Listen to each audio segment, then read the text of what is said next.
Isang araw paggising mo, 30 ka na. Samantalang parang kahapon lang ay 20 ka. At hindi mo masabi paano dumaan ang isang dekada ng ganun-ganun lang.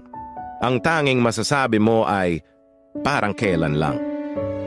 Pakiramdam mo wala naman nagbago, pero patuloy kang naninibago sa kalagayan mo. Unti-unti mong naiisip ang mga pangaral ng mga magulang mong tugma sa kinaroroonan mo ngayon. Lahat ng kahapon ay aral sa buhay mo. At ang bawat umaga ay panibagong pag-asa.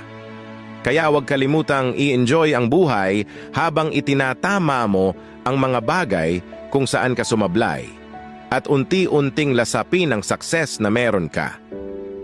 Dahil bukas, 40 ka na. Parang kailan lang.